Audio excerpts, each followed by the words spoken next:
The Tuesday clock begins to strike. The Davis brothers hold the mic. Burke is leaning in the light. Scott is ready for the night. A chair is pulled across the floor. Forget the world outside the door. The waves are moving through the air. Two voices found a story there. Welcome to the Davis and Davis show, where the go-to bourbon starts to flow. A glass of beer to keep it clear. We are glad to have you listening here every Tuesday and Thursday time, reasoning through the dust and grime.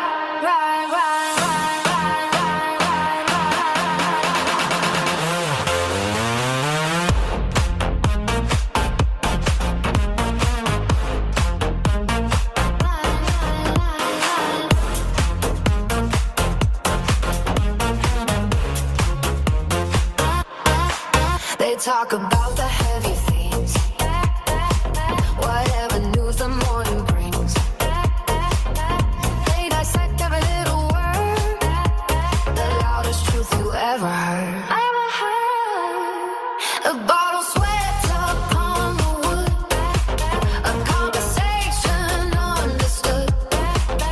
Twice a week the spirit wakes, for all the honest paths it takes. Pour a measure for the soul. Let the double vision take control. The calendar is marked in red by everything that must be said.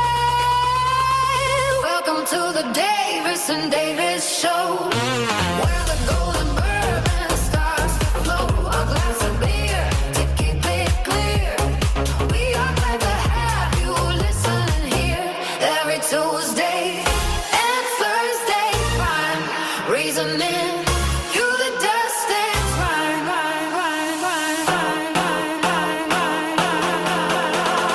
Welcome to the Davis and Davis show, where the golden bourbon starts to flow. A glass of beer to keep it clear. We are glad to have you listening here every Tuesday and Thursday. I'm reasoning through the dust and grime.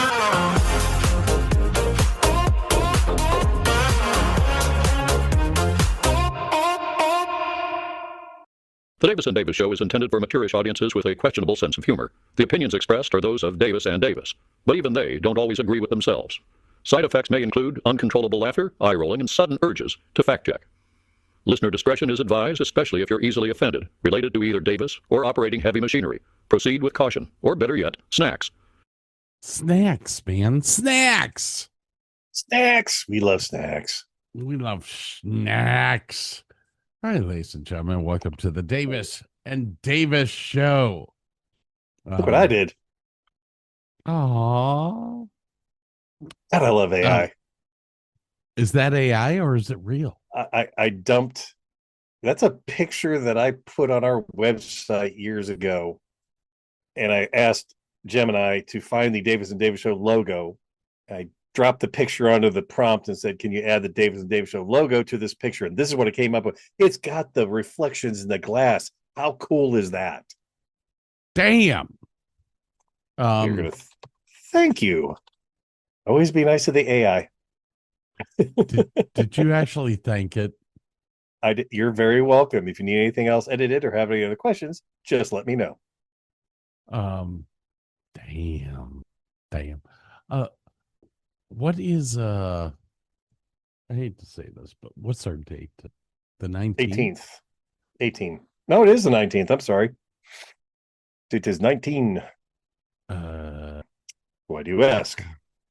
Because I'm trying to find the file that I need to play, and it's gone. But I know I recorded it today. Where the? Oh, I think I would have put it in. Anyways, what are you drinking, my friend? I got a little cheap vodka and I think black cherry sparkling ice drink. Same as last time. Oh, we got some rain heading my way here in probably 20 minutes or so.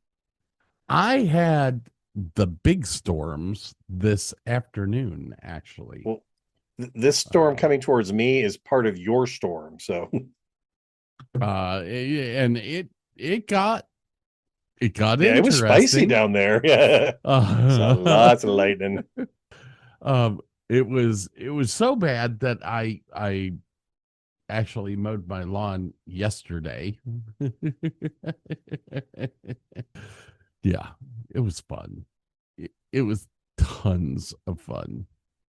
Oh, wait. See, I'm still hunting. Too much crap for that little computer to handle, man. I got a weather statement. What does that say? It is. Moderate rain starting in 20 minutes. Yes. So wait, we did what you drank. Oh, what am I drinking? I don't know. What are you drinking? This is one of those nights, ladies and gentlemen. I'm I'm on the Bud Ice kick officially. Oh, that's right. It was like what, $20 for a 30 pack? Did you say $20 for a 30 pack? That's a really good price for something that's not cheap. Dude, you can't beat that. You cannot beat that. Let me read to you what the special weather statement says. Oh, please do. Severity moderate. Summit, Portage, Trumbull, Wayne, Stark, Mahoning, and Holmes. At 9 p.m., Doppler radar is tracking a strong thunderstorm line extending from North Bloomfield to near Orville. Hazard, wind gusts up to 40. Okay, gusty winds. Okay, if outdoors, consider seeking shelter inside a building. Okay, and that will be in effect till 10 p.m. for North Central Ohio. Well, that's going to come and go rather quickly, but it's that initial line that's bad. The rest of it's just a little bit of rain. Alrighty then. We're slated to have rain, thunder, lightning, tornadoes for the next 5 days straight. Sounds like fun. I'm actually looking forward to it because of the fact that throughout the summer it doesn't rain at all. So everything south of you, my God, Austin looks like it's going to get destroyed. Yeah. God, that's a lot of lightning down there. Good God. Well, it's supposed to pull back up a couple of days from now. So we're supposed to sit in the middle of it. But right now, the middle of it is down in Austin. Yeah. Fredericksburg is getting killed. What's in the middle of that crap? Sonora just rolled through. Roosevelt's getting hit. Yeah, Marble Falls, Florence, Georgetown, Temple. It's not looking good for the home team. And then down towards the border, Montgomery got hit. It's like Warren, Jasper looks like they're going to get hit. Actually, it's going to go closer to Kirbyville. Kirbyville is going to be in the middle of some shit there in a minute. Wow. Yeah. Wow. I foresee some tornadoes hitting here in the Texas landscape this. Well, I can tell you real easily how bad it's going to be. Reed Timmer. Just like where Reed Timmer is. Exactly. My brother used to say, who is that? Who was the weathercaster on the Weather Channel, the baldest on guy? The Weather Channel? Yeah. Yeah. Basically, if you see Reed Timmer, it's like seeing that guy. Yeah. I can't remember his name, but yeah, my brother was like days ago. Cantor. Cantor is his last name. Cantori? I think it's just Cantor. It might be Cantori. I'm not sure. Anyways, my brother every Jim time Cantori. Yeah, Jim Cantori. Cantori.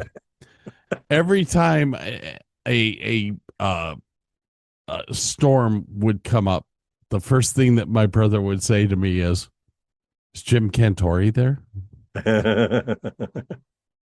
Like, he's in Galveston. then it's gonna be bad. It's gonna be real bad. Where are they in this one? Oh, they shot a probe with a air cannon into a tornado just a couple hours ago, or they posted it a couple hours ago. I don't know where they are. Oh well. Nobody's running live just yet, so you should be safe for a little bit. So you're saying there's a chance? Oh my god, I gotta say, what one of the YouTube channels that I watch is this I don't want to say Hispanic. I don't know what she is.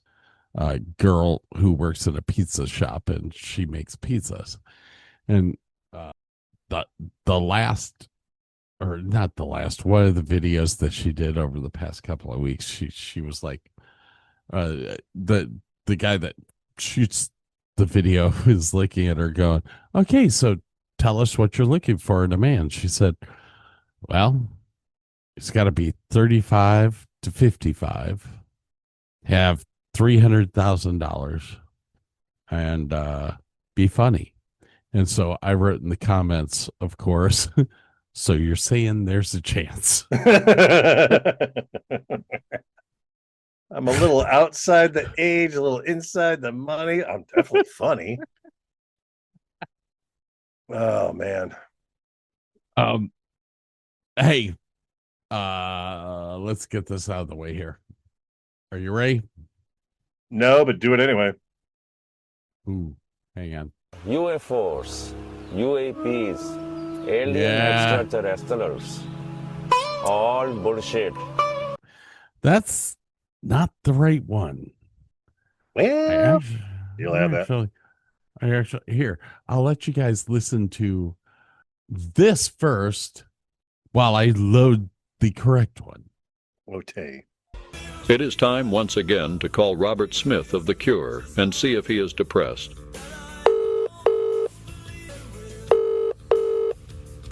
Hello? Hello, Mr. Smith. How are you feeling today?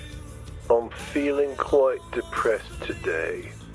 There you have it. Robert is depressed. Again. And now here is Burke Davis with the Travis Kelce Taylor Swift update. They're still engaged. That was Burke Davis with the Travis Kelce Taylor Swift update. And now here is Dirk Bavis with the Adele update. She's still dating someone. That was Dirk Bavis with the Adele update. Now it's time to call Robert Smith and see if he is depressed today.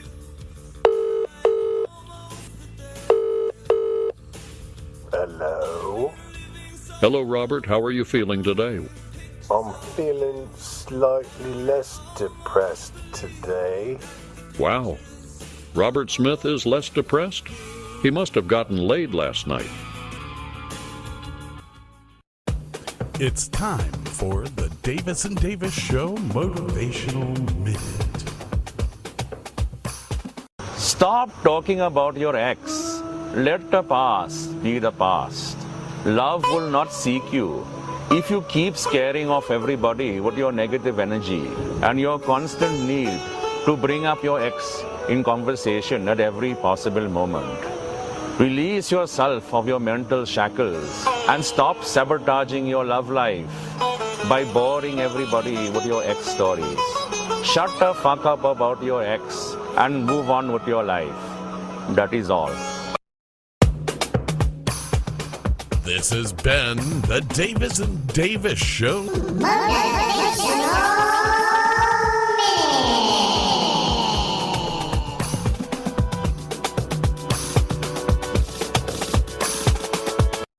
I have this tattoo on my ribcage that says 1 + 1 = 11. Yes. Oh, my parents say that all the time. Yeah, do they? My parents say 1 + 1 is not A 2. here, and it's 11. It's 11. The next time you're mad at a woman, just remember, she's probably retarded. It's not her fault. I have this tattato on my Because ribcage you, my that friend, says 1 + are 1 completely = 11. pussy-whipped. Yes. Oh, my parents say Why does retarded repeat? Because you think it's funny and you want to hear it again. Golf clap? You're a bad person, Scott. Golf clap.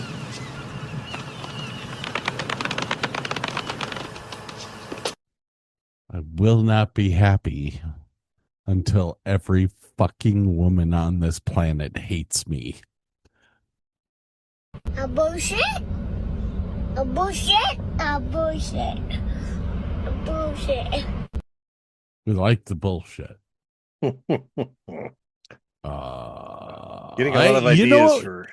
You know what we haven't done in a long time?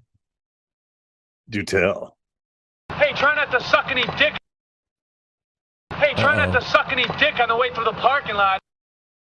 Oh, I even cached that fucking drive. Sandy Rodriguez, Rushmore, Rodriguez, Brown, Rodriguez, Davis, Rodriguez, Simon, Rodriguez, Marsh. Poor little laptop's doing its best. It's trying. It's really fucking trying.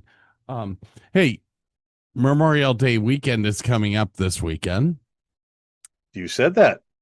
And in the last show, I found some audio that was procured somehow back from 1775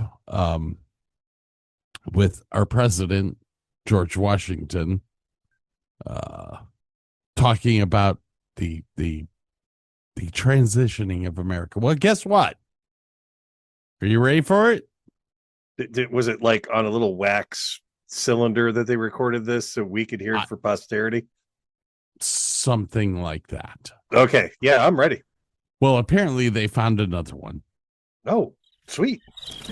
I hear the British are sending another 5,000 troops. How will we ever win this war? By remembering what we fight for. General Washington. Sit, please. You need your strength for the fight ahead. We fight for a country of our own, a new nation, where we choose our own laws. Here, here. Said, sir. Choose our own leaders. Yes, sir. And choose our own systems of weights and measures.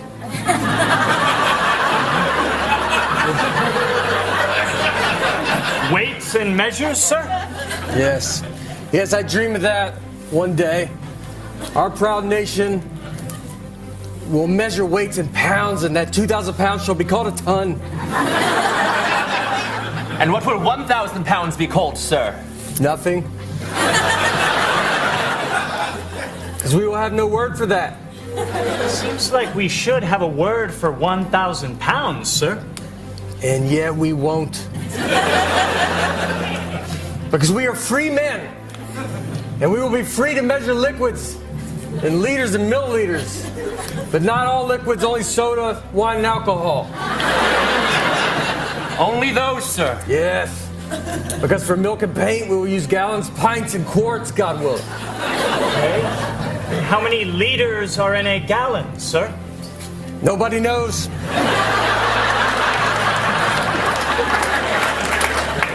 And, sir, in this new country, what plans are there for men of color such as I?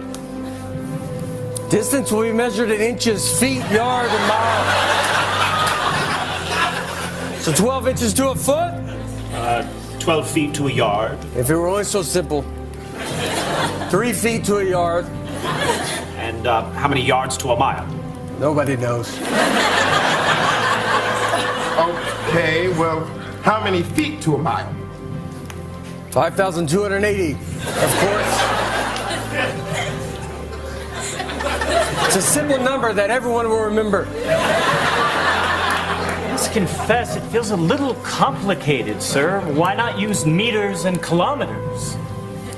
We will, soldier. But only in certain unpopular sports like track and swimming. For popular sports like football, we will use yards. Football, sir? Yes. It's a sport where you throw a ball with your hands. So in football, there is no kicking? There's a little kicking.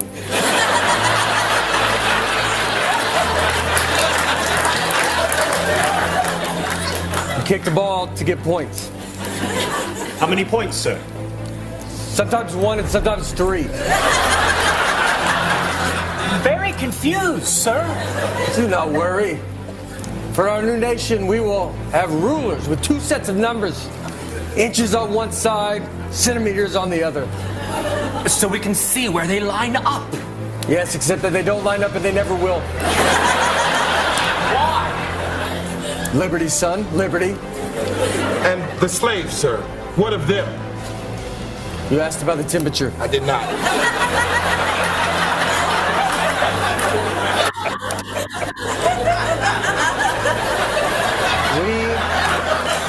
We shall have two different unrelated scales of temperature. One of them will make sense to the entire world, and the other will be super random. Our great nation will use the random one. What is the scale called, sir? Fahrenheit. Spell that for me. Impossible. But one day, if we are brave, we will get rid of the U and a lot of British words like color and armor. But by God, we will keep the British U in the word glamour. Only glamour, sir? Only glamour. That is my dream for our countrymen. A melting pot of different measurements that will make Europeans throw little tantrums. In short, a land of liberty. Where all men are free.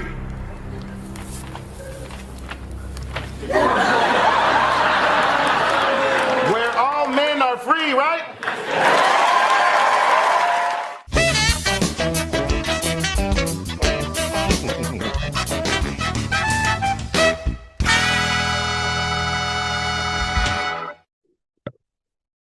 Stolen straight from Saturday Night Live's YouTube channel. Hey, we were in a show. Yes, we were. We should continue that show. Probably, otherwise I'm going to drink myself into oblivion. I just realized my thing is a little on the low side. I'm like, uh-oh, but I'll make it in the next break. It'll be good. Oh, no, you won't. I'll make it 20 minutes. I'm good. Fuck. I don't think you're going to make it.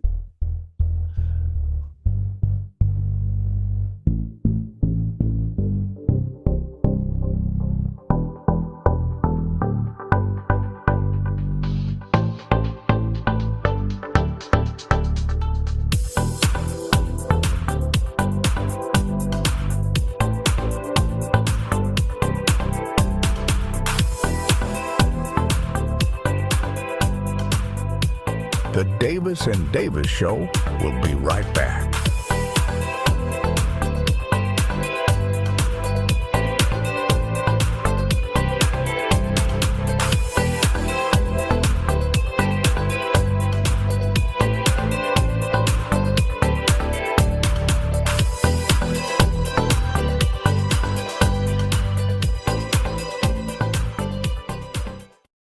Because you, my friend, are completely pussy whipped.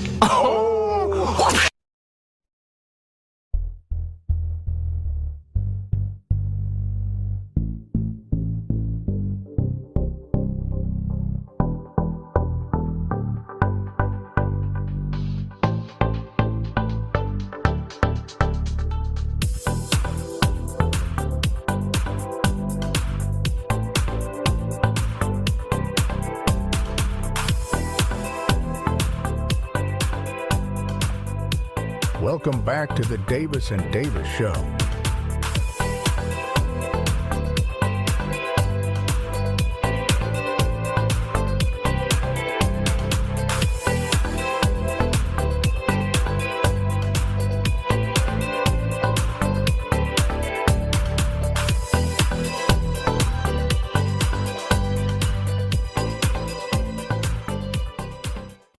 All right, welcome back, ladies and gentlemen.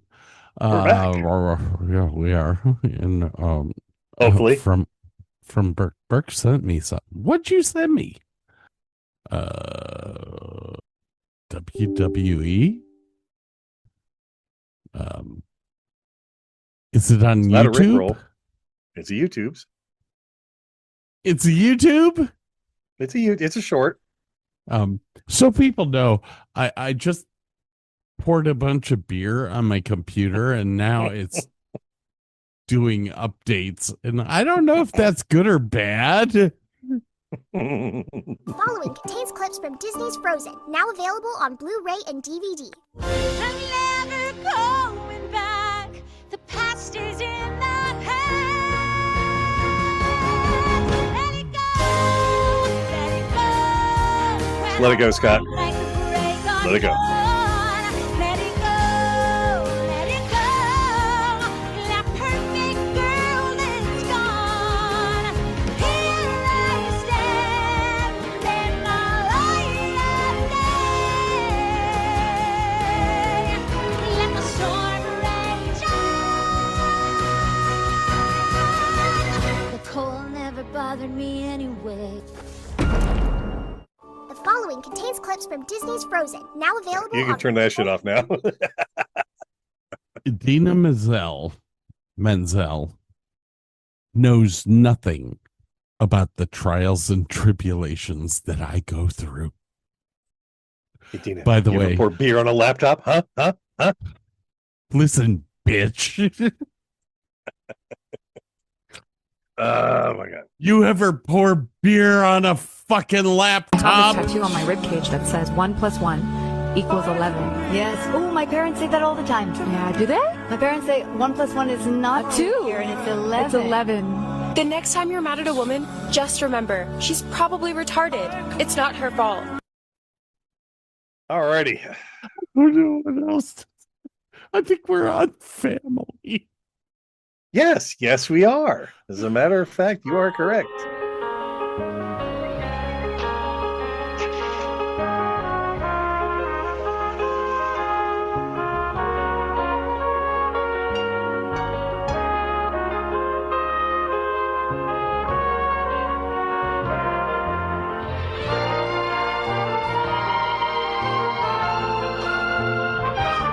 I haven't heard this theme in forever. So I understand we are talking about Aaron Spelling here. This man had 235 producer credits. He has done a whole bunch of stuff. We're just doing the popular stuff here, basically. So Family, 1976 to 1980, decent little 4-year run. 7 points. Five. Sorry, I can't count.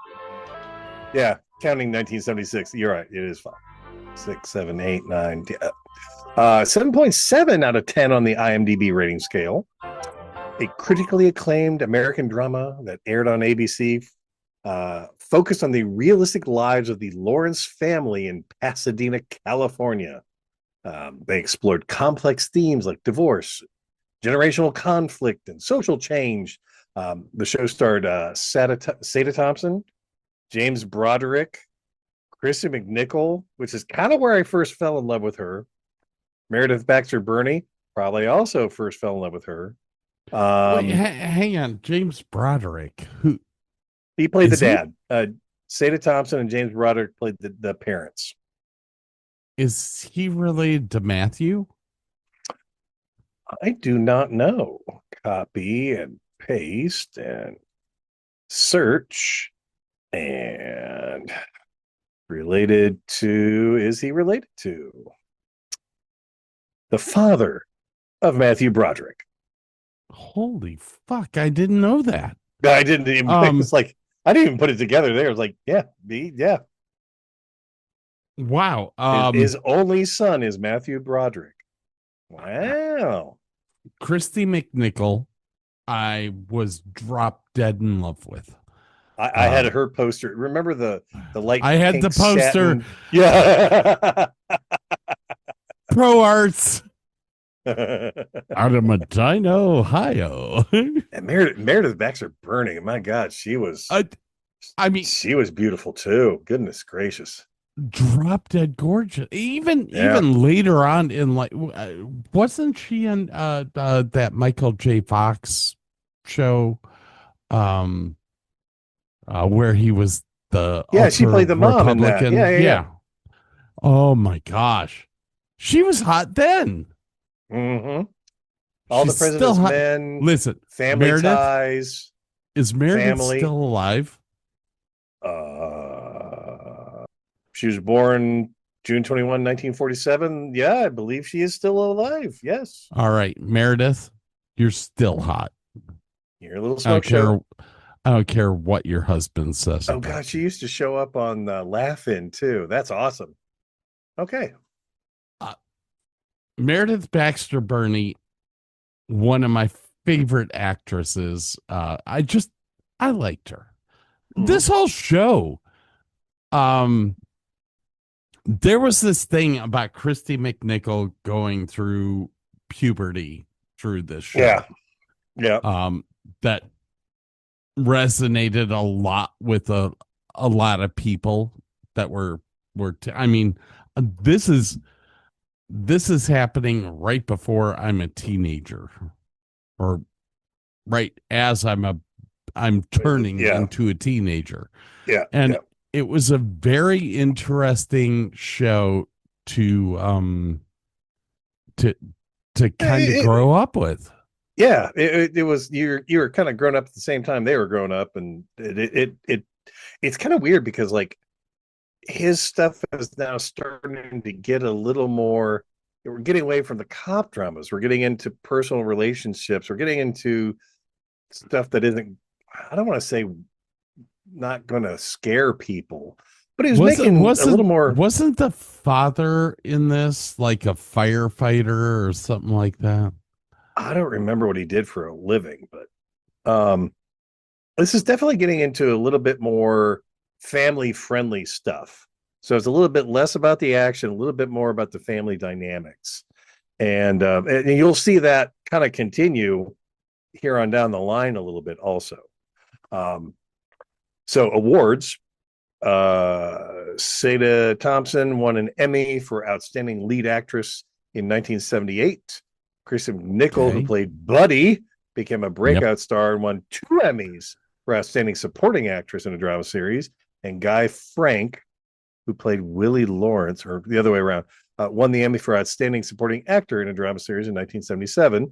Apparently, Cheryl Ladd had auditioned for the role of Nancy, but she got turned down, but she got Charlie's Angels instead. So it all worked out. Oh, I am bleeding suffused. Oh my God. Sorry. Bleeding out my neck here. I love this show. Like I said, 7.7 out of 10 from IMDb. I think it was a fantastic show. I would definitely hit this up as an A-tier show. We're gonna have to fight about this one. Okay. No, I'm open to talking. I love this show. I love this show because Christy McNichol was my hard crush, huge crush on Christy McNichol. I gave it a B. I gave it a B because it only ran for 5 years. I think my feeling is the writing and the acting were all there, and that's what put it over the 5 years is good, not great, but good. But I thought the writing and the acting were top tier. So that's my feeling on it. And that's fine. My problem with the show was that it came during a point in time when we were switching from the disco era to the 1980s era, which the show didn't conform to that. It stayed in the disco era. Secondly, it was very much based on it was a fluff piece. Yes and no, but I get where you're coming from. This entire show was a fluff. Like I say, he's trying to make more family friendly stuff, definitely. And I understand that. I don't want to bring up the next show that we're about to talk about, but there were a couple of shows that he produced where you had cameos out the wazoo. Family could have been there, but Family didn't do that. Family based itself on the family. And The core that's group. great. That's the concept. That's the concept of that show. To me, it's just a B. All right. I'm okay putting it in the B. For me, it's a very, very high B. So B it is. Okay. Okay. B plus. B plus. B Yeah, plus, yeah. man. And I'm so excited for the next one. Hit it, buddy. Here we go.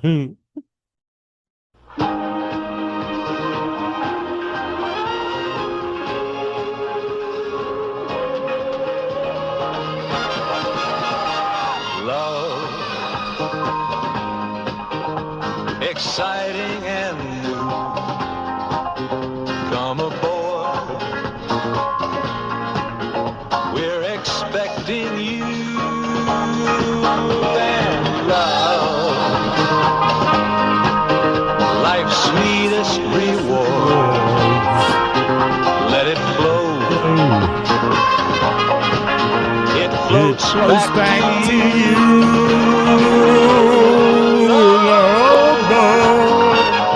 Soon we'll be making another run.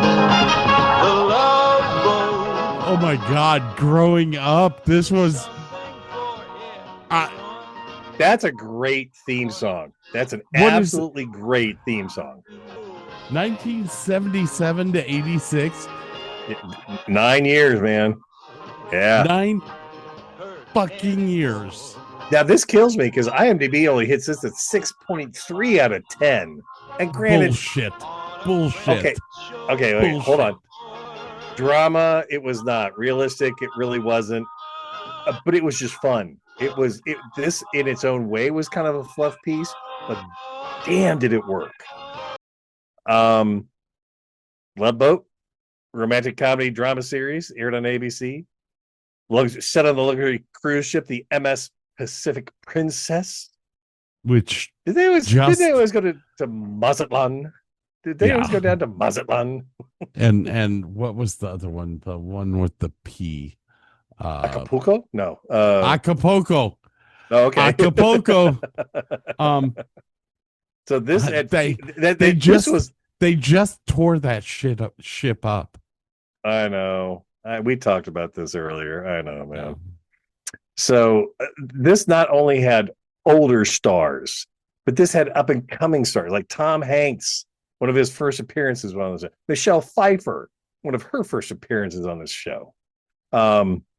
This series was based on or inspired by Geraldine Saunders' 1974 novel, The Love Boats, that she wrote from her personal observations while serving aboard as a hostess on a cruise ship. So this was based on real stuff. Some of the accolades they got: People's Choice Award, 1977, debut season, won the favorite new TV comedy program. Over its 9 seasons and 3 pilot movies and various holiday specials, more than 2,000 guest stars boarded that ship. 2,000 cameos. And I forget, I there was something like Charo and oh God, who was it? The lady who played Miriam Cunningham? Yeah. Well, like the two like they had the most reappearance. She ended up marrying Captain Steubing, if I recall. That character. I think so. Yeah. I think so. Yeah. So, yeah, I don't have enough good to say about this. I mean, you were worried about an S tier show. This might be it, man. Charo. Come on, Charo. None of the kids nowadays are gonna know who Charo was. Charo was this Hispanic lady who barely spoke English, yet she could do the cha-cha-cha. She was almost like a force of nature. I mean, she was like, oh wait, who was the Lady of the Dark? Lady of the Dark. Gotta give me a little more than that. Big bosom, Lady of the Dark, Elvira. She was on Elvira was on the Love Oh, yeah. Boat. Gavin McLeod is the captain. Bernie Coppell is the doctor. Ted Lang is the bartender. Fred Grady as the bursar. Fred Grady. Grandy. Or Sorry. Grandy. He became a senator. Yeah, he became a senator. I mean, if Ronald Reagan can do it, why not him? Lauren Hughes was Julie McCoy. I think she died. Yes. Oh no, wait a minute. Let me click Drug on her and find out. overdose, something like that. No. According to this, she's still alive and kicking. Well, good for her. I know that she battled addiction for a while. Yeah. Which So is Gavin- why she left the show. Yeah.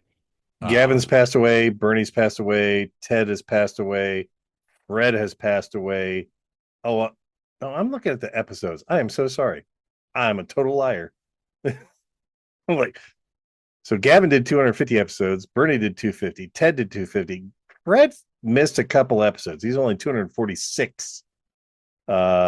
Julie is only 199 episodes.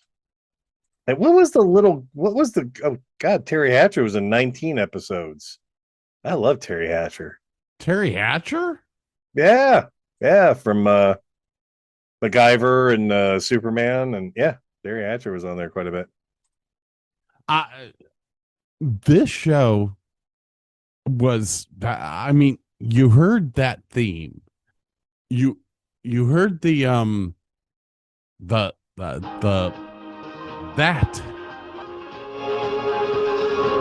It's a good theme, man. Love. You heard that in our house. My brother Brian, my brother Mike, my sister Allison, myself, my mother, my father, all ran to the living room. 8 o'clock. Friday night? 8 o'clock. No, I think, was it Friday? I think it was. It might have been Friday night, yeah. The entire family sitting down because you didn't know what you were going to get. It was always like 3 different stories with 3 different sets of characters. They would sometimes intermingle, but it was like watching Love American Style or something. It was like all these 3 different things, and they're all the same. Yeah, it was a great concept. Puerto Vallarta. Puerto Vallarta. Yeah. Mazatlan. I mean, all of the West Coast. Are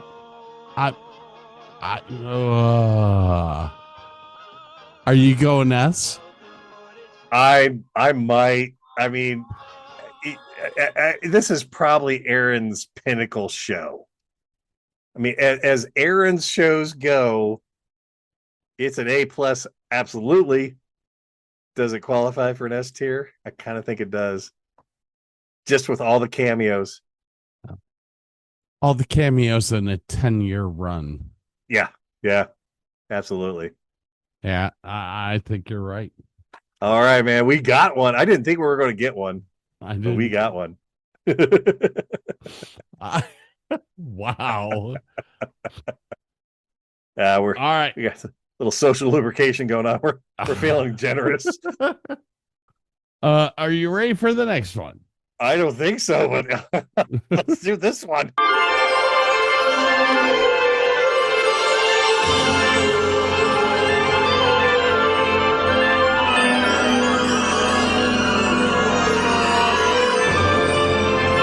Do you have your other soundbite ready?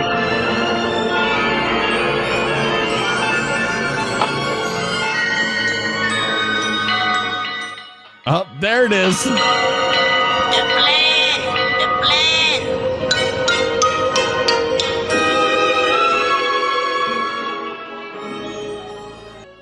Now, I did to Fantasy Island. I did steal this from an episode, so you're going to hear some of the intro dialogue. Spas! Who's coming on the island today?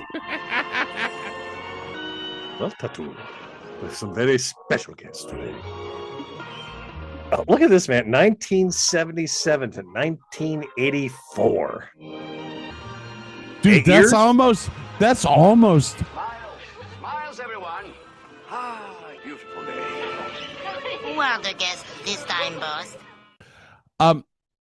That's almost the same run as the Love Boat. Yeah. Now I'm sure that this scores a little bit lower than the Love Boat because no, how it's about a 6 out of 10. It scores higher. I don't know why, but it scores higher. So if no one's ever seen the show before, it's this fantasy island. 3 guests show up. Mr. Rourke and Hervé welcome them. They make their dreams come true somehow, and then they've grown when they leave the island, hopefully. And it's some of them have good experiences, some of them don't. Their dreams often leading to unexpected life lessons. And this is where Ricardo Montalban was phenomenal in his role in this. Yes. Because what he would do is he would sit in his office and meet with all the guests before they go through their experience. So you as the voyeur watching from home got to see what Ricardo was expecting out of the experience. Now, you could pick something that could be fabulous for you. I want to be a millionaire and live the millionaire lifestyle because I've been poor all my life. But in the end, your partner watches the whole thing and you end up breaking up at the end. And Ricardo Montalban basically makes it like, well, this is the lesson that you needed to learn. Great show. I absolutely love this show. We've done a lot of shows on Hervé Villechaize. And Hervé, sorry. I love Hervé. Well, he was in a Bond movie, for crying out loud. I mean, you got to love a Bond movie, guy. Come on. His story is sad. Rags to riches to rags. Yeah, definitely. And I don't know. This show. Anyway, I love this show. Absolutely. Tales of the Golden Monkey is all I think about with the show. Yeah. Which is another show that I love. A couple little trivia things here. Well, Primetime Emmy Awards 1980 for outstanding costumes for a series. And over its 7-season run and 2 pilot movies and 152 episodes, more than 1,000 guest stars stepped off the plane to meet Mr. Rourke and Tattoo. And the airplane that they come in on, that PBY flying boat, PBY, was owned by Richard Dean Bach, who was the author of Jonathan Livingston Seagull. Did you ever read that book? Yes. Yes, that was Mr. Bach's personal airplane that flew in all the time. Thought that was really cool. Exact same plane that was in Tales of the Monkey. Might have been this. It might have been his actual airplane again. Yeah, it was. Already. This is a tough one for me, and I'm going to tell you why. Towards the end of the series, they started kind of reaching for ideas to do with the guests that they have on. It got a little supernatural-ish near the cheesy. end, which, yeah, I just like, if they'd have finished 1 year earlier, I think it would have been a much better experience overall. But that last year or two was just it was going downhill, and they were just clawing to keep their jobs, I guess. I don't know. I for sure would put it at a B, and I think it should stay a B. So what do you think? Well, I hate to say this. I had it as an A minus. I enjoyed the storyline up until the last year. Yeah. But what I will do is I will concede to moving it down to a B, because you've agreed with me on a couple in the past, and I think you got some good points with how the last two seasons went. Yeah, I mean, we really kind of got to the sucky poo poo. But it's a very, very high B score, just so you know. Yeah. I'll stick with the B. Okay. Fair enough. All right, man. What do we got next?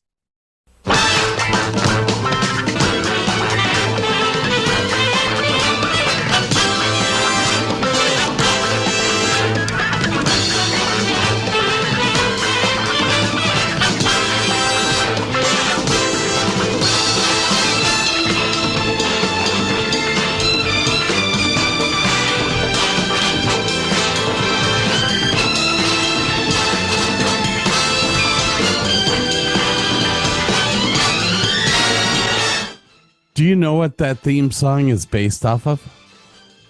No, what's it based off of? The Copacabana. Oh, I can see that. Yeah, I hear that.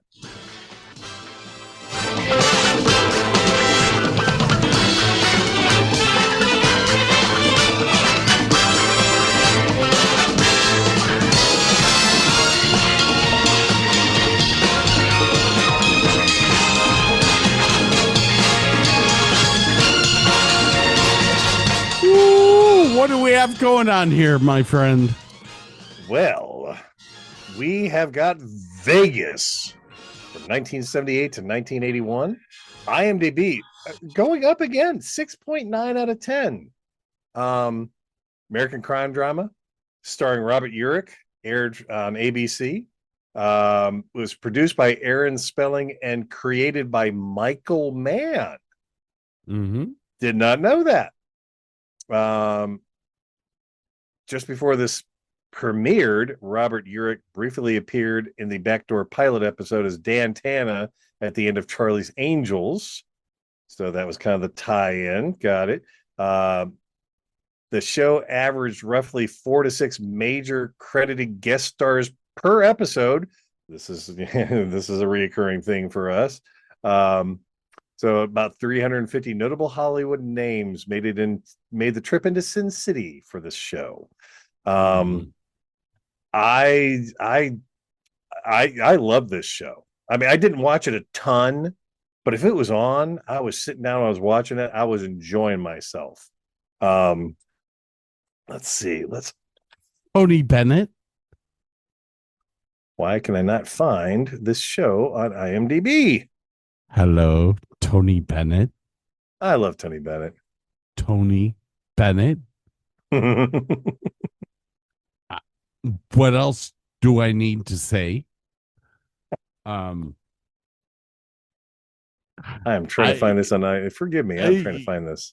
You're gonna fucking hate me when I do the score on this one. Actually, this one and the next one. So we had my favorite Greg town. Morris, Phyllis Davis, Tony Curtis in 17 episodes. Oh, I mean Tony Curtis. I didn't mean Tony Bennett. Sorry. Tony Curtis. Victor Buono was on here too for a couple episodes. Tony Curtis played the casino owner. Roth. Through the show. Judy Landers, she was cutie. Yeah. I kind of want to hear what Burke has to say before I enjoyed the ambiance of where they were. I enjoyed the action. It was a pretty well-rounded show, and like you said, they had a lot of good Hollywood names. We like that. I mean, I would definitely hit this up as a B. Poor Burke. If you want the A, I can put it in an A. I don't care.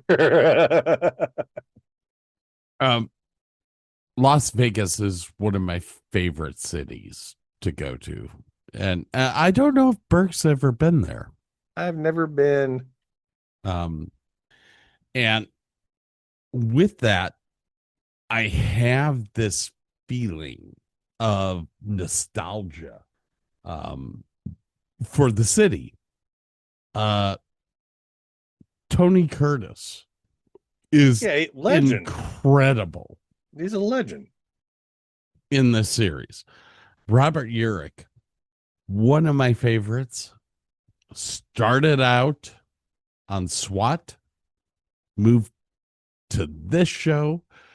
Did Ice Pirates? Love that movie. Yeah, I just one of the greatest actors, I think, that ever came out of the 70s era. With that said, I'd give this S tiers. Oh, wow. All right, I'm gonna have to fight you a little on that because it didn't have the long ass run. It didn't have more than 500 guest stars on there. I'd go. Can we put it in the A tier?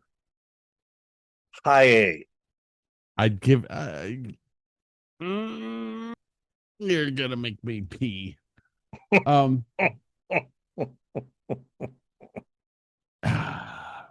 of my favorite shows. To me, it's not on the level of Love Boat.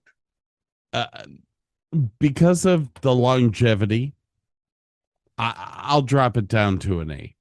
Okay, I just think that's fair. Very high A, but fair. We're gonna fight again with the next one. No, that maybe not. Maybe not.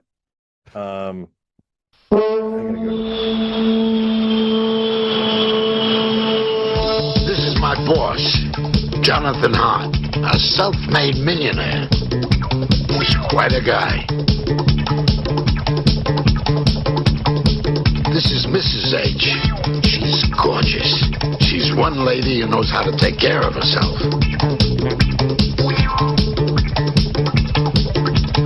By the way, my name is Max. I take care of both of them, which ain't easy. Because when they met, it was murder.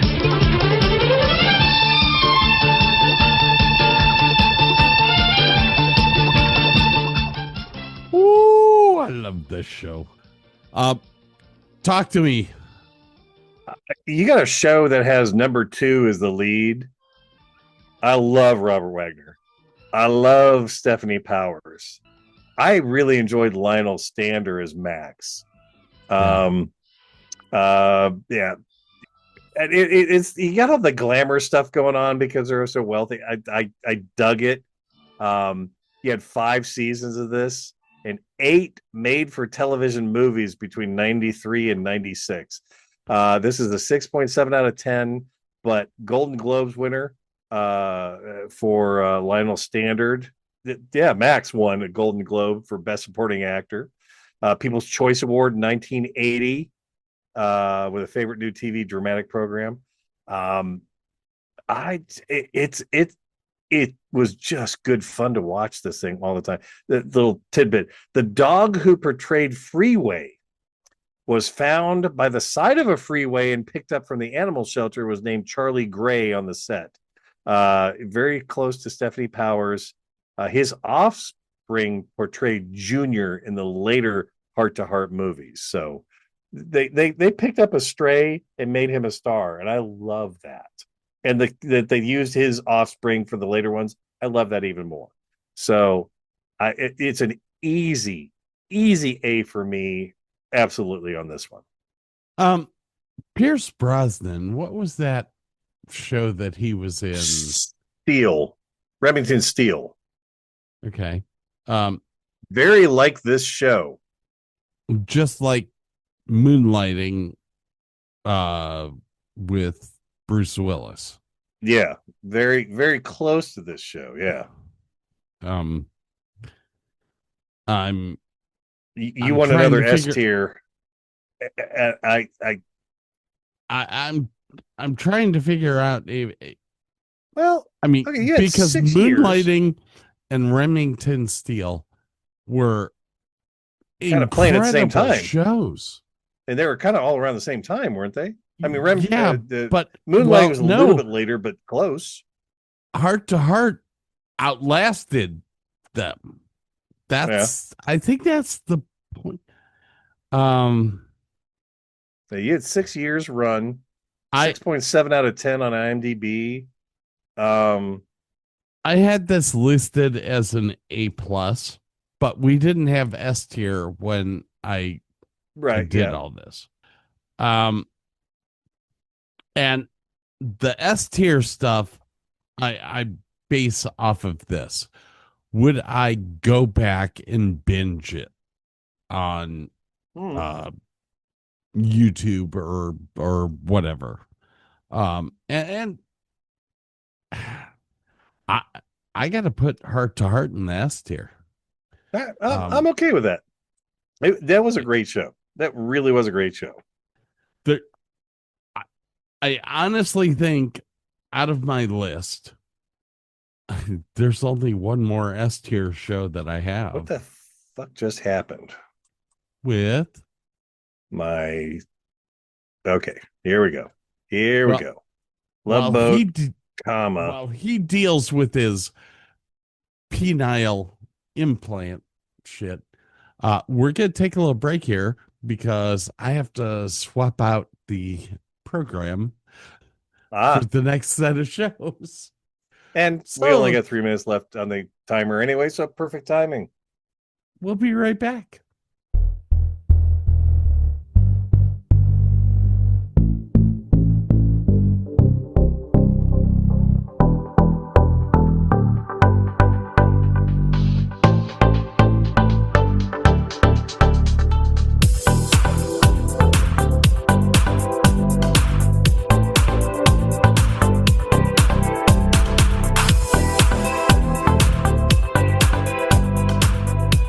The Davis and Davis Show will be right back.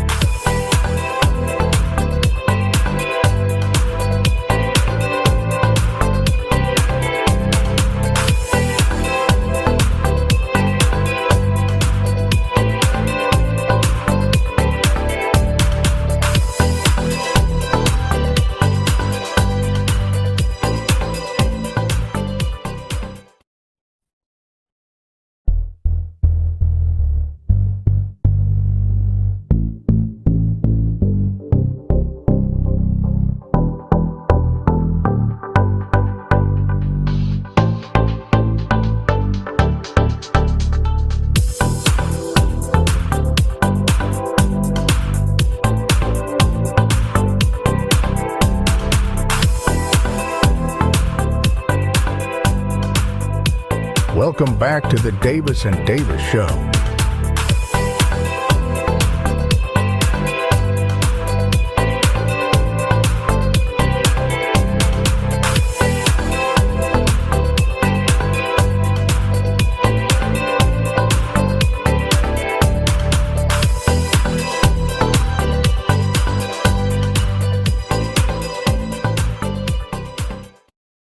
So Scott, can you think of anything more Ohioan than getting some golden crisp potato chips and dipping them in Smith's French onion dip? No.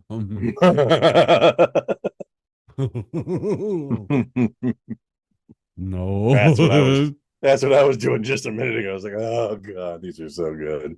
Smith's French onion dip. Oh. Please. They're all stuck in don't my tempt teeth, and me. I don't care. I was asking you earlier, but you were busy. Do you remember Canadian? What is it? Canadian classics? The fizzy cherry drink. Clearly Canadian.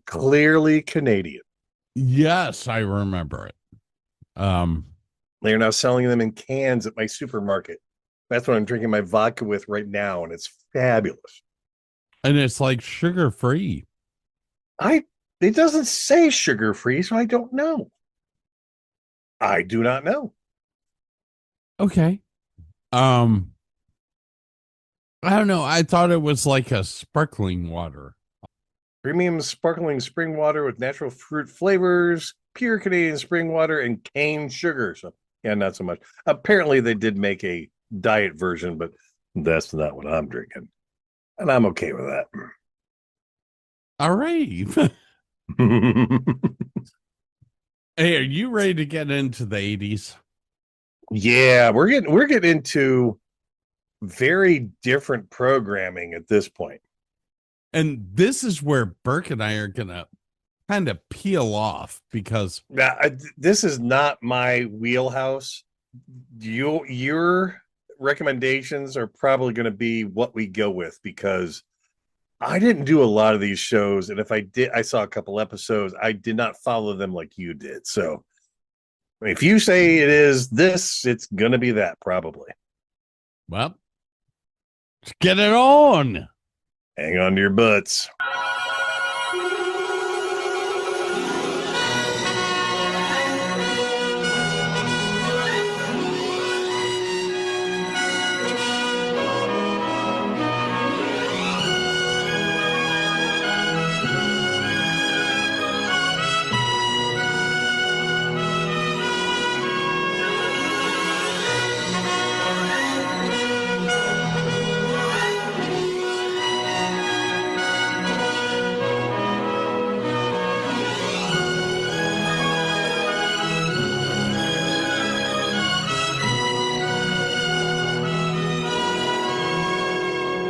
Tonight on ABC, a special episode of Dynasty.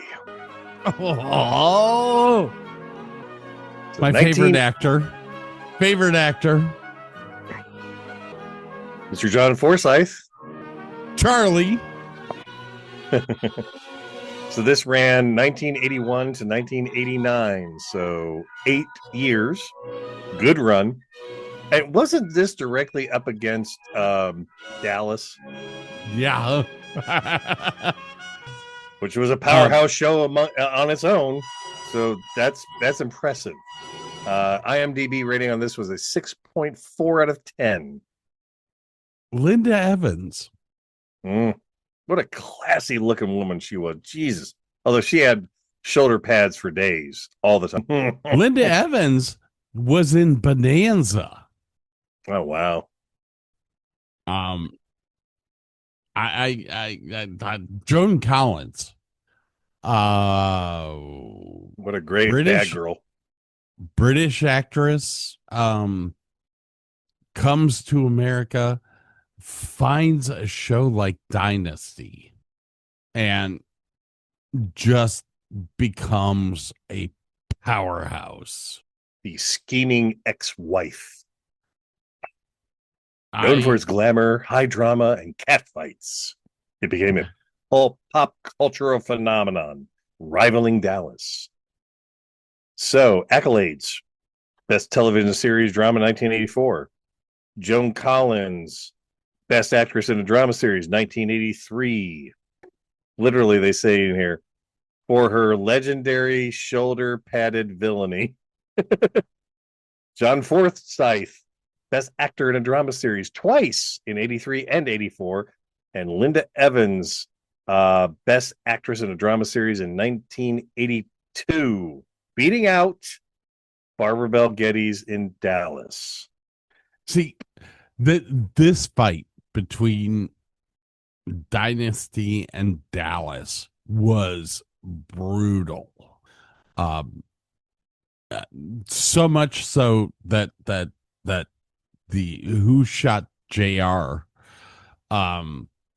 almost became theme in Dynasty.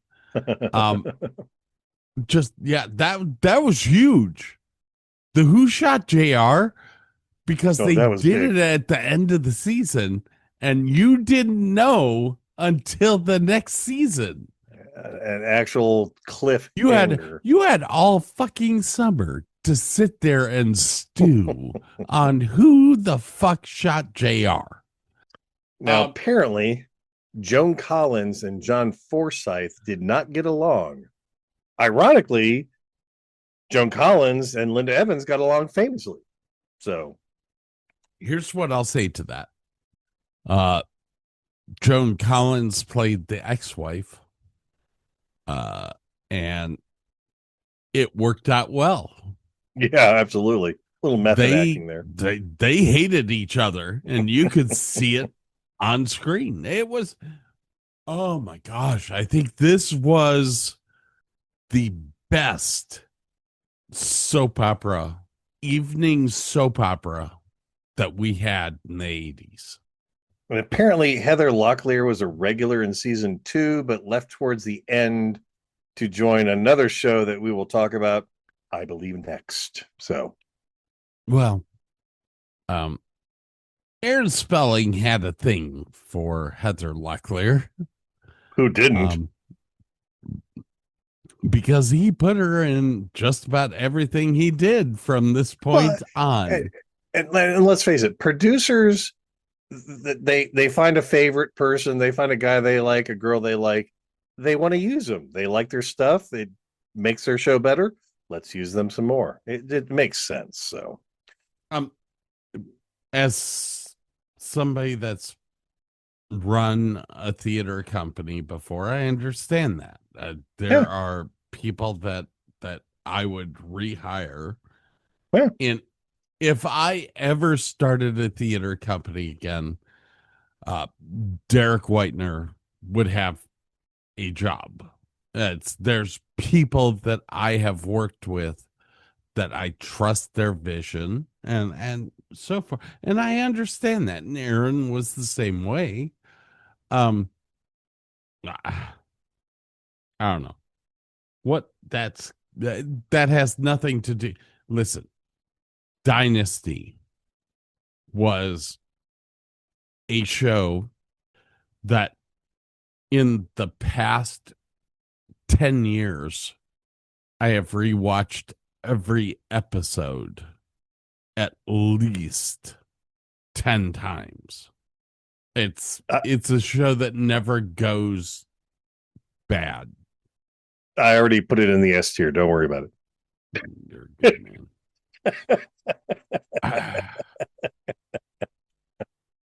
I mean, the fact that it went toe to toe with Dallas is just amazing. So, listen, we're done. We're done. Okay, we're done. We're done talking. Okay, next.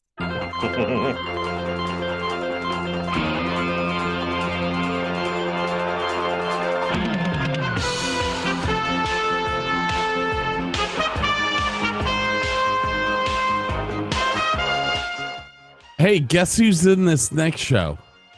I just don't know. Maybe Heather Locklear. Next on ABC, it's TJ Hooker. Don't worry. Pretty much every show on our list from this point on, I'll say, hey, guess who's in this? Heather Locklear. And I want to introduce you to my wife, Heather Locklear. IMDb rates this a 6.1 out of 10. We have a 1982 to 1986, so we got a 5-year run.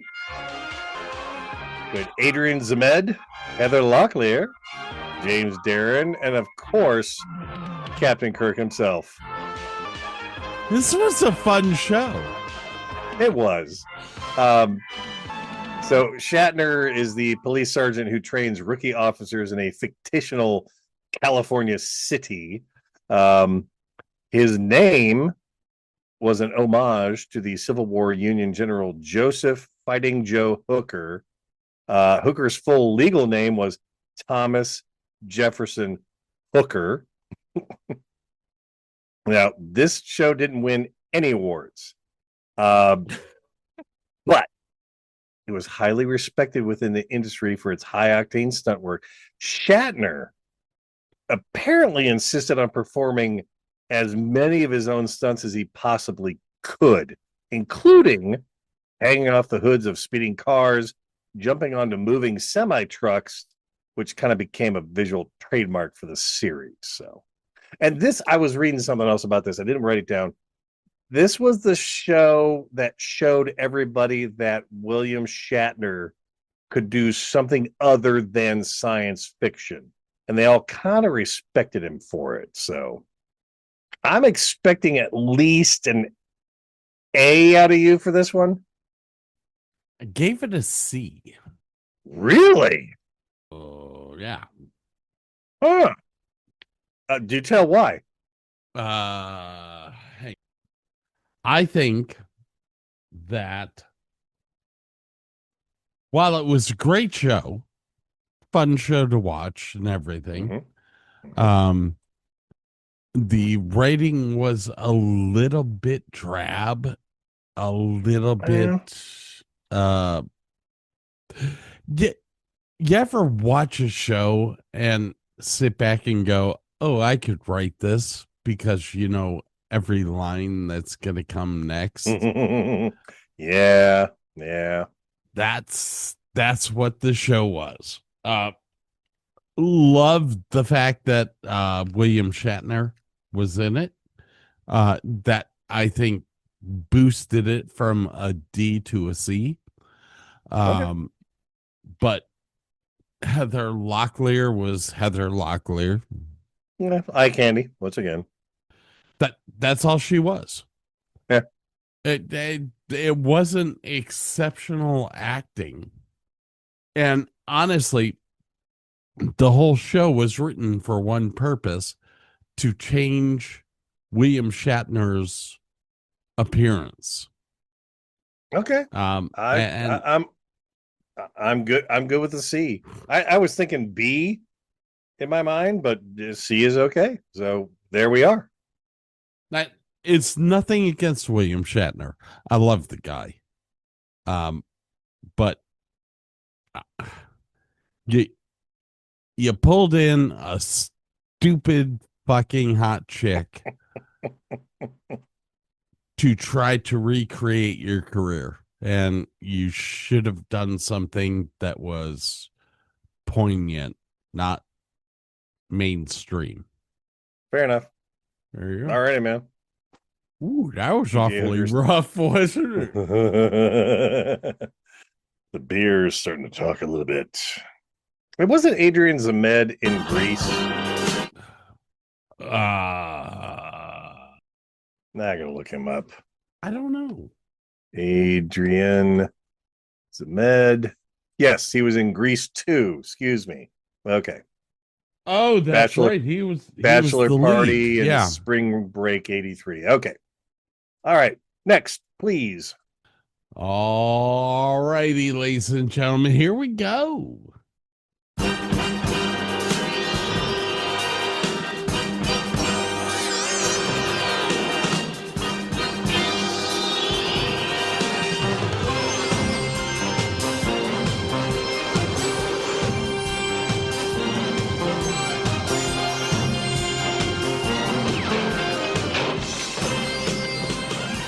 Next up on ABC, it's Matt Houston. 1982 to 1985. So we had a 4-year run. IMDb rates them at 6.5 out of 10.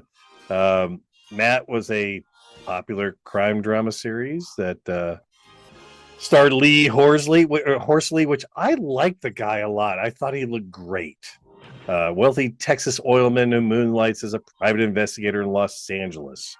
12 Crimes with resourceful assistant C.J. Parsons, played by Pamela Hensley, which I got to look her up because I can't remember what she looks like. What? Pamela Hems. Buck Rogers? Oh, God, yes. Oh, yeah. She was a bit of okay. Yeah. Just a little bit of okay. Trivia: the vehicle that Houston drove during the series was a 1982 Excalibur Phaeton 4. 2 were purchased for use in the production. And after the studio picked up the series, the cost of the vehicles were $50,800 each. And in 1980s money, that's like $150,000 car a piece. Ladies and gentlemen, why the fuck would you not get an MGTD? It's SML. It's small. Okay. After that, they went with Sparks Roadster, which was an Excalibur kit car. Oh, when Matt and CJ are in the office looking at their video computer, each time they hit a button, the short sound effect is played. The sound effect is the same effect, edited slightly, that was used in the bridge background effects in Star Trek, the original series. They're using Star Trek stuff for their computer. That's awesome. It did win Outstanding Film Editing for a series in 1983. So it did win an award. If I was going to hazard a guess, for sure this has got to be a C rating, but I want to hear what you think. I absolutely loved watching Matt Houston. But I was fucking 14 years old. Yeah. I give it a D. Okay. Go back, watch the episodes. The acting was not great. They were trying to live off of the ladies' looks, but the ladies' looks aren't the same as they were when she was on Buck Rogers. No, I give it a D. I am okay with that rating. Alrighty, sir. I guess we're on to the next one. What do we got? Where are we at? Wait. Oh, we are moving on to this one.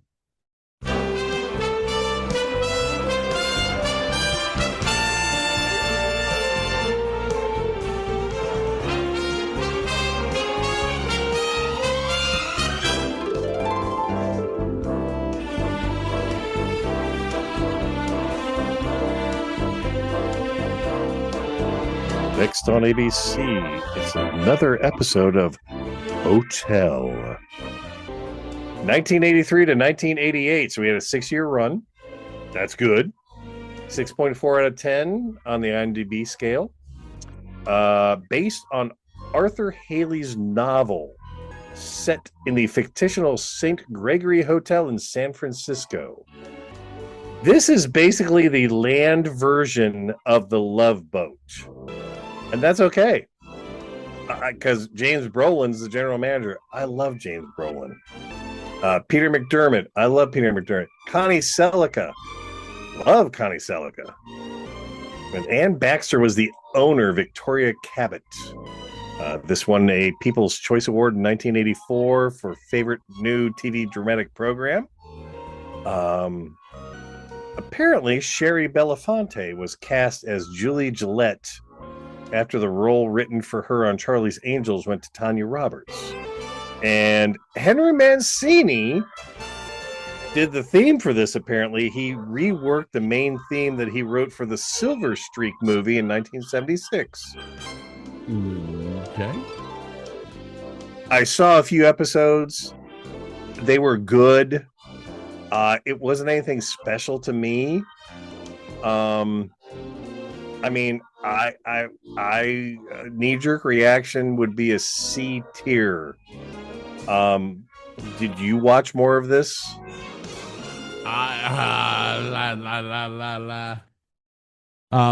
Arthur Haley, one of my favorite authors.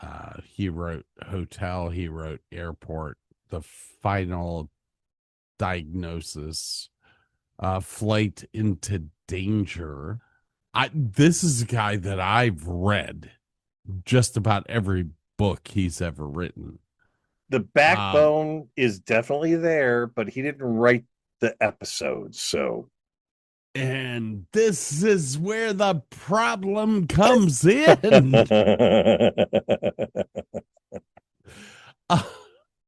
I great acting in this. Brolin's awesome. I love Brolin. This is a D. Okay. I can definitely see that in my life. I hate to say that because it's Arthur Haley, and you have some great people in this show, but nobody wants to sit around and watch the lives of people running a hotel. There's no excitement in there. They're all working for a corporate man. Just that. Yeah, it filled some time in a time slot, and it was okay. I think D is a very, very fair assessment of that show. All right, man. What's next? Oh God, we don't want to go. Just do it, man. Why does that sound like a Disney movie? Or Superman? Well, the fact is that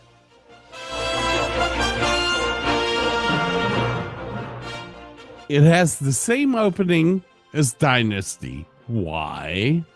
It's a spin-off of Dynasty. Thank you.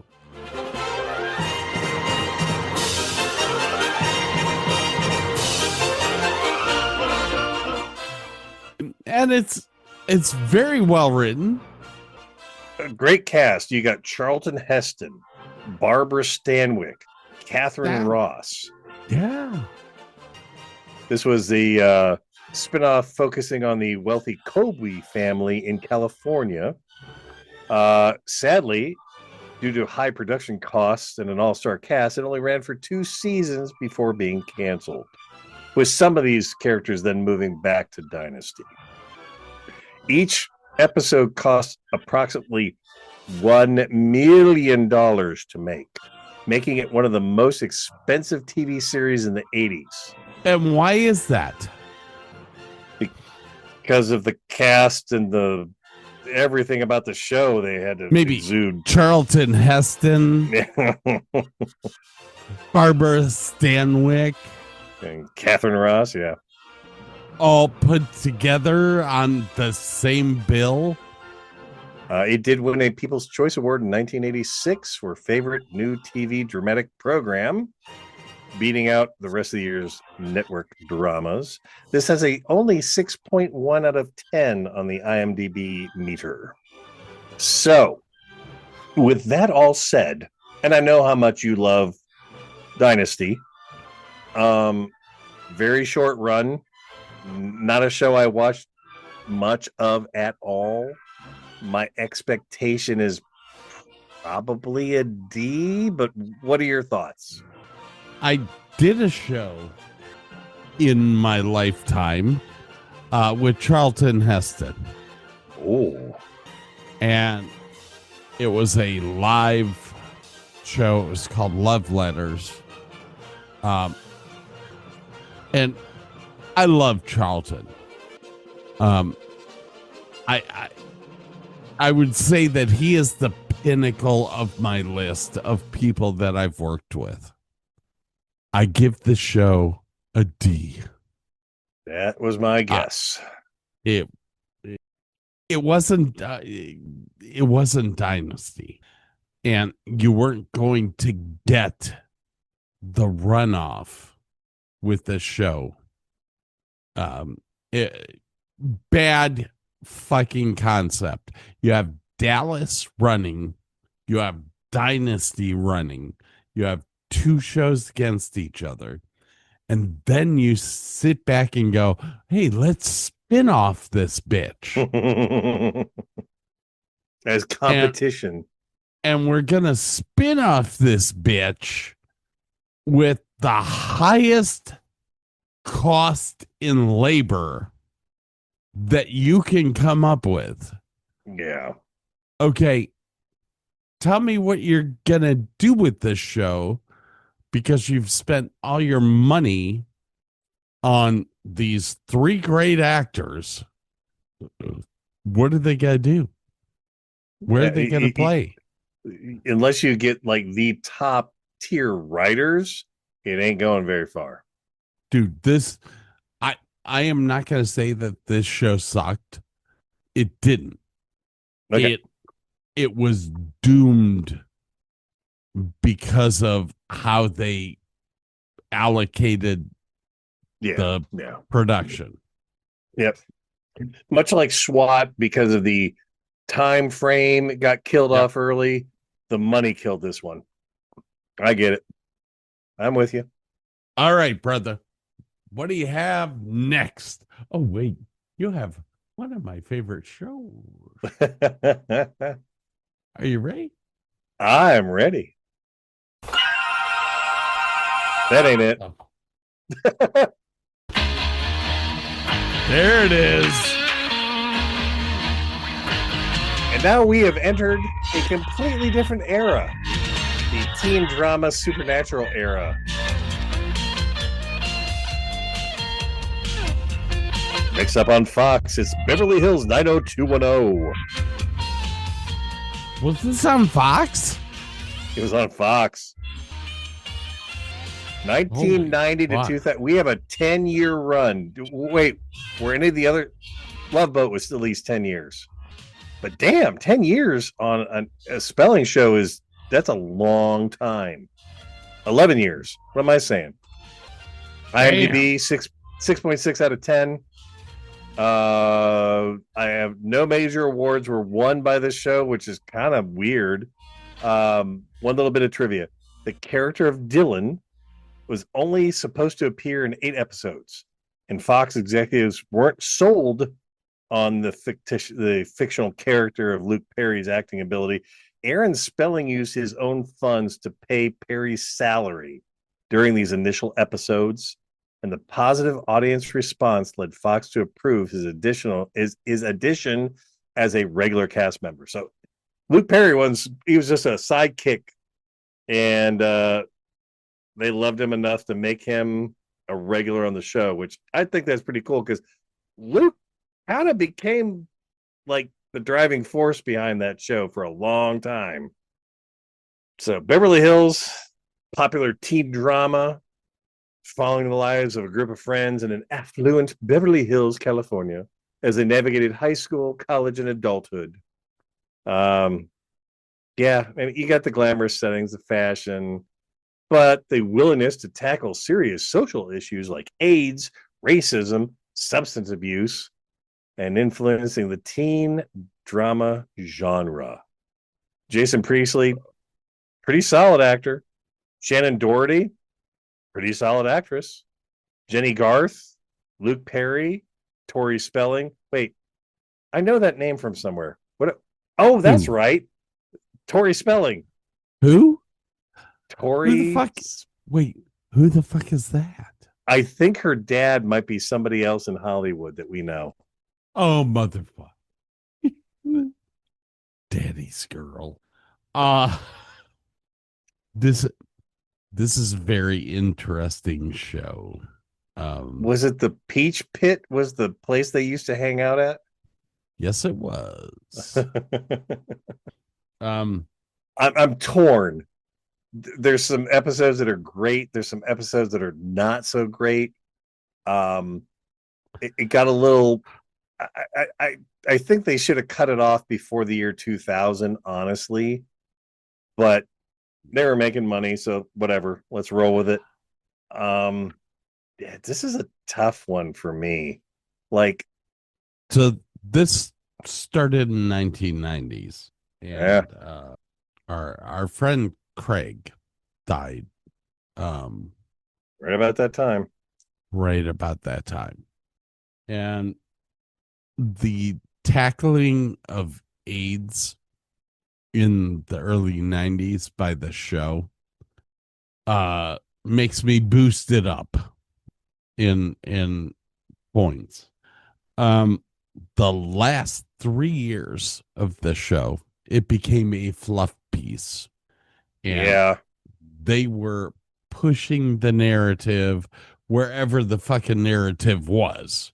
Like, weren't And some it's of the like, characters having kids at that point? shut the fuck up, make a story, and we'll go. But there's only so much that you can do in the plaza of an apartment complex that is built. Right. I give them a shit ton of credit for the stuff that they talked about in the beginning. Yep. I take away a lot of credit for the fluff piece that it became. My opinion on a rating on this should be a low B, high C. I want to stick with the low Bs. I gave it a C. And all right, we will do a C on that one. We'll do a very high C on that one. It's only because the show fell off. Yeah, they should have killed it earlier on, and it would have been a better show overall because of that. But they didn't, so down in the C's you go. Bye-bye. You were talking about apartments, oddly enough. Nah, do we have to do this one?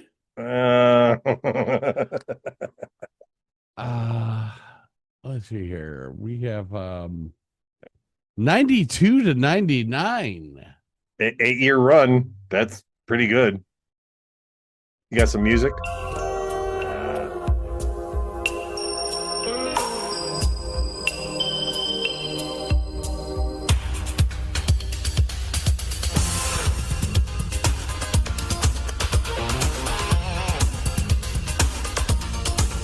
I'm assuming this was also on Fox because it's a spin-off of 90210. This is Melrose Place, the sexy apartment complex for anyone in West Hollywood who was a young adult. Starring actors like Heather Locklear, Josie Bissett, Thomas Calabro. Known for its over-the-top storylines, betrayals, and high-stakes drama. It was 7 seasons. It explored mature themes with a large ensemble cast. Now, believe it or not, it got a People's Choice Award in '93 for Favorite New TV Dramatic Series. It got a GLAAD Media Award long before LGBTQ representation was a thing, for Outstanding Drama Series for its inclusion of Matt Fielding, making one of the earliest primetime dramas to feature an openly gay main character. It got an NAACP Image Award for guest star Jasmine Guy, famous from Different World. He won an outstanding supporting actress in a drama series. So, you got some years. Now, however, IMDb only rates this at a 6 out of 10. This is a tough one because they're not lying. Over the Top was kind of the name of this series. Yeah. Did you watch it? I was not a big fan of the show. I would catch it every now and then. I do remember the big bomb going off and people, bloody faces and whatnot. And I'm just like, why are we bombing an apartment complex in Hollywood? I don't get it. I felt like Tom Hanks when he's going, I don't get it. So this show ran from 92 till 99. Yep. And for half those years, I was in the United States Navy. Oh. We were restricted on a lot of shit that we watched. One of the shows that we weren't restricted on was Melrose Place. Oh, okay. Well, that's good, right? I loved this show. Well, You loved it because you didn't have a choice. Maybe so. Maybe so. Maybe. Does it matter that No, it was? You enjoyed it. The fact is, you enjoyed it. It was an hour out of my life that I could turn off and not have to worry and just sit there and go, okay, I'm in playland and it's fabulous. Calgon, take me away. It's the same way that I felt about the series The Magicians. Okay. Just an opportunity to shut off. This was an escape for you. Yeah. If I'm going to take a guess, I'm going to guess you would hit this at a B. Correct. I would hit it at C, but I'm going to bow to you watch a lot more than I did. So Melrose Place goes into the B category for us. And it's not the fact that Burke didn't watch every episode.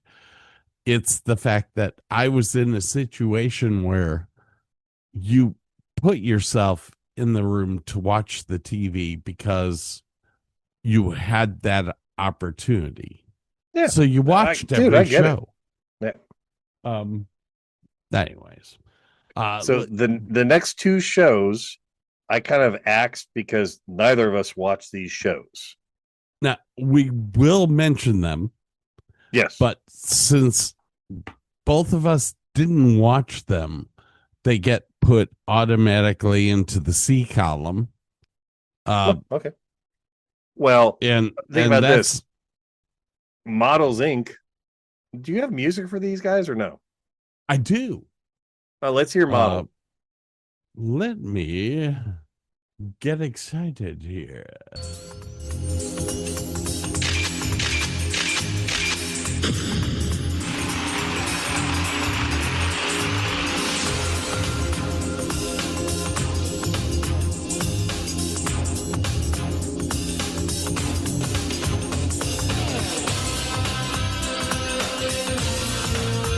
Actually pretty decent music.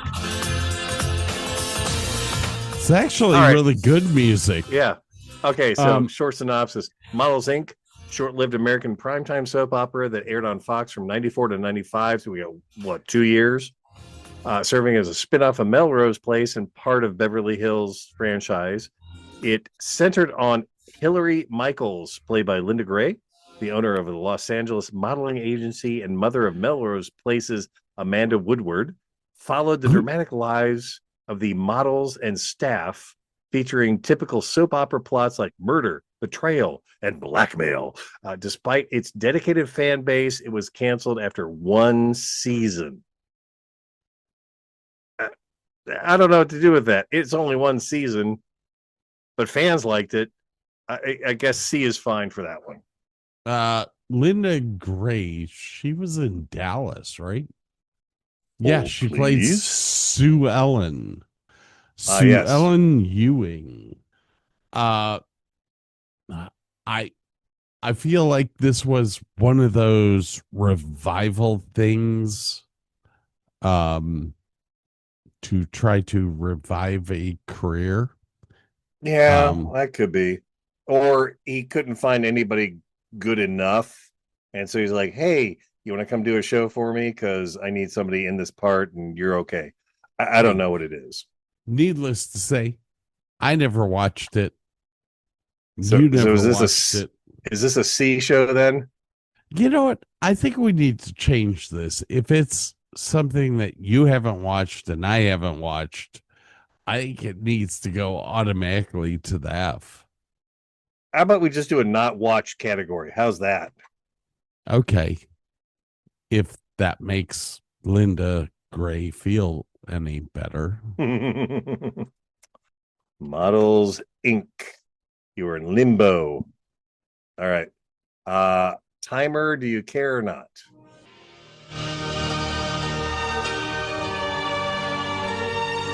Another show that we didn't watch, Savannah, from 1996 to 1997. Another one-year run.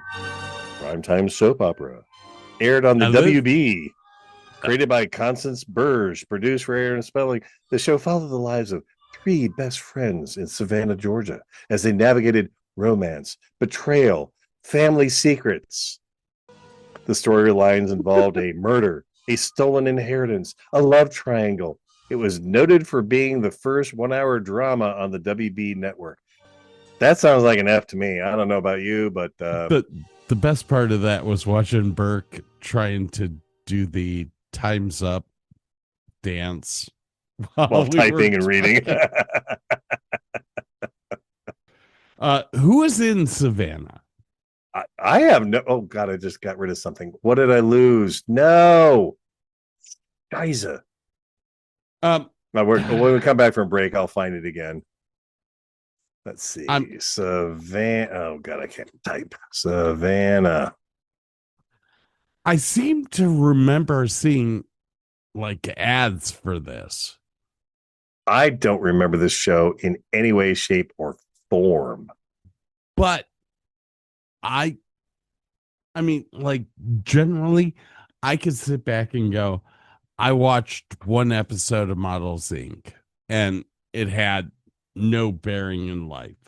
I watched one episode of Sunset Beach, no bearing in life, and I didn't connect to it. I do not, for the life of me, remember Savannah at all. What year did this thing play? 96 and 97. There we go. We had Robin Lively, Jamie Lunar, Shannon Sturgis, David Gale. We have Beth Toussaint. I remember her from, oh God, that was the Beauty and the Beast show. George Eads was on 26 episodes of this. That's the guy from NCIS? No, Las Vegas SVU, not SVU. What's the CSI? I'm so sorry. CSI. Okay. CSI Vegas. Not a lot of name brand people on this show. All right. What is it not watched? F tier or not watched? That's sounds like an F tier. That's a F tier. I can't even say not watched. It's horrible. Like it just sounds like it sucks a lot. All right, ladies and gentlemen, we're gonna take a little break here. We're gonna come right back and we will finish this shit up. I love you, man. See you in a bit.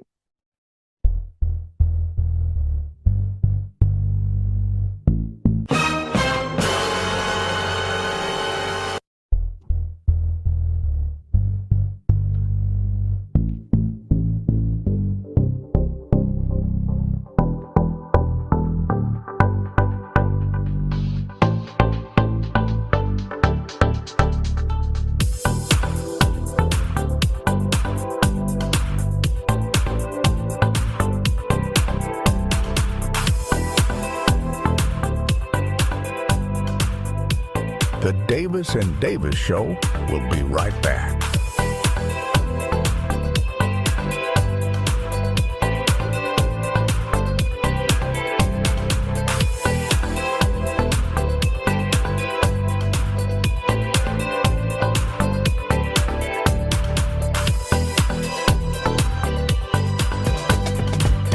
This has been the Davis and Davis Show. Remember, new episodes every Tuesday and Thursday. Thanks for listening.